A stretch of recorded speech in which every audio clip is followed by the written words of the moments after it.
All right, real quick, a 10-second detour. Dave, I talked about it yesterday. You weren't on the show.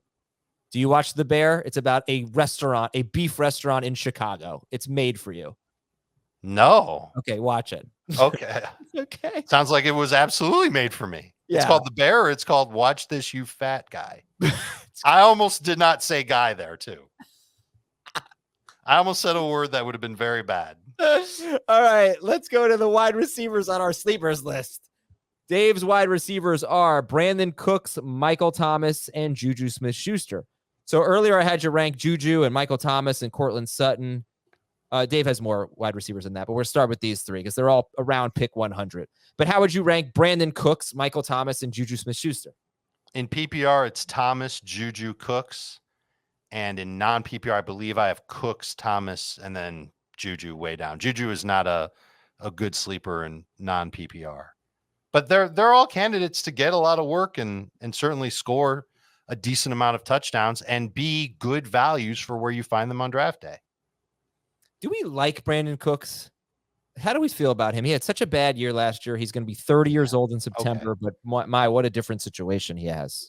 That's the point, is he's going from catching passes from Davis Mills at less than 100% in a terrible offense to going to Dallas, catching passes from Dak Prescott as the number 2 receiver in what will probably end up being a better passing offense than we gave them credit for. And we've seen Cooks play big in the past, certainly even as far as 2 years ago in the past. I think that Cooks can end up being a good number 3 receiver for the balance of the season.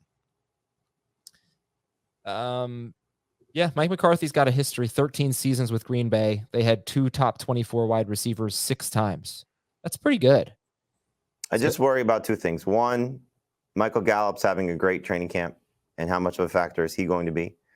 And Jake Ferguson, I think we're not giving the tight end position enough credit for Dallas, knowing that that's been something that Dak has leaned on almost his entire career, from Jason Witten to Dalton Schultz. And I know it's not necessarily the same offense because Kellen Moore's gone, and we'll see how Ferguson does stepping into that role. But is there enough of an opportunity here for all these guys to continue to contribute? So Cooks should be the second guy you draft for Dallas, but if they're not going to throw as much because they're not going to be as fast-paced, then how much does just the overall pass volume come down while they're more efficient? Jake Ferguson actually is a tight end that's on Dave's sleepers list, so good job calling him out there. Jamie, Brandon Cooks or Michael Thomas? I would take Michael Thomas. Okay. Jamie, more of Dave's sleeper wide receivers. Dobbs and Collins, who are also on Jamie's list. We talked about them. DJ Chark and Isaiah Hodgins. Pretty late picks here. We're talking about 176 for Chark, 210 for Hodgins, depending on the site you look at. Let's just call them late round picks. Chark and Hodgins, Dave, go ahead. Dark horse candidates to lead their respective teams in targets this year. I know that sounds silly with Isaiah Hodgins when they just have Darren Waller, but I think Waller being there helps Hodgins. It's going to give him a lot more one-on-one opportunities on the perimeter. And if Waller goes down, Hodgins absolutely takes a step up. And we're talking about round 12. So don't mind getting these guys as bench receivers who could blossom into number 3 types.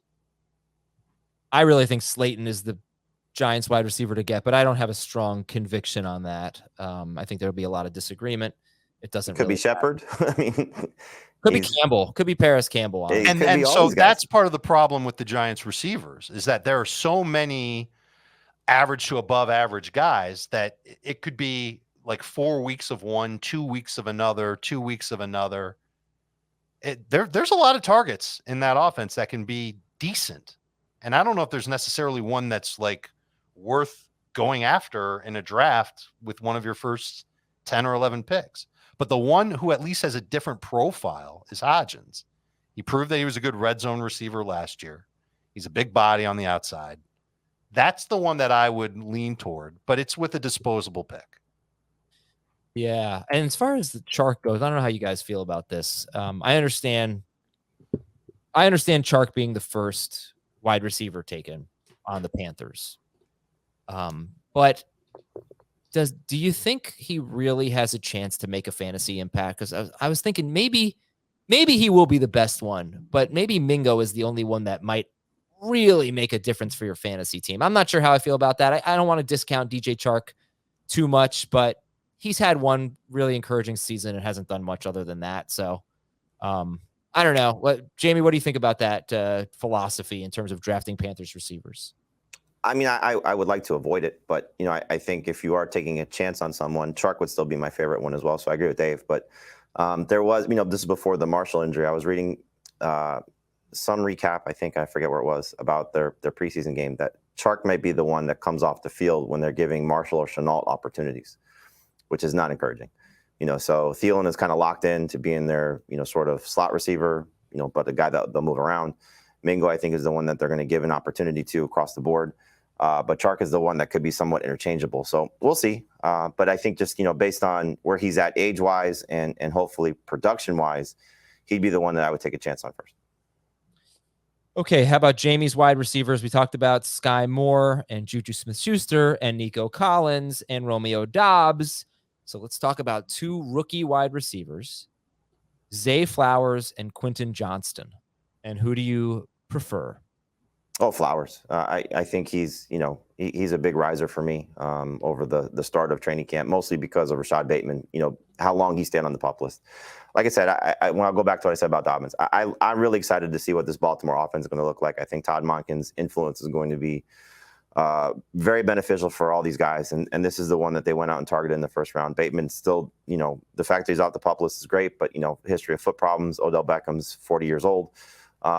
There's just, I think, an opportunity here for him who's, by all accounts, spent a lot of time working with Lamar Jackson, and I hope can, hit the ground running. So I think there are three rookies that have the chance to be the best going into the season without an injury in Jordan Addison, Jackson Smith-Njigba, and Flowers. And Flowers is typically going third of the group.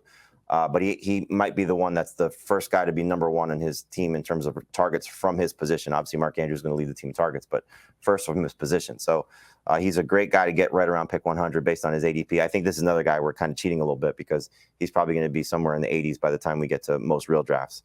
In terms of Johnston, I think the path to success is probably going to take an injury because I don't think he's going to have more targets than both the two guys in front of him, Keenan Allen and Mike Williams. But he's going to be on the field, and if they're going to move Mike Williams into some slot opportunities, then that opens up for Johnston the chance to get some big plays from Justin Herbert. And I think we're going to see big knock on what this team looked like the last couple of years is the downfield throws. This is the guy I think that's going to help them win in some downfield situations. So injury occurs. He could be a superstar for fantasy managers. Without an injury, he's going to be a frustrating fantasy option. But again, you're tying yourself to, a very good quarterback in Justin Herbert, and that's a good place to be, especially where you're getting him in draft day. Zay Flowers went 106th last night in my draft with a bunch of FFT listeners. And Quentin Johnston, I took him 116th. So great values for both. Round 9 for Flowers, round 10 for Quentin Johnston. Nico Collins actually went 2 picks ahead of Zay Flowers in that draft. Yeah, that's a mistake. Okay. Much as I like Nico, I think Flowers is a much better situation.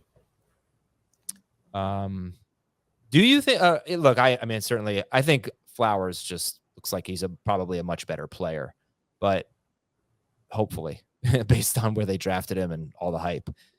But is he in a better situation? Because I don't think Lamar Jackson's going to throw for a ton of yards. It's just not his thing. I don't think C.J. Stroud is either.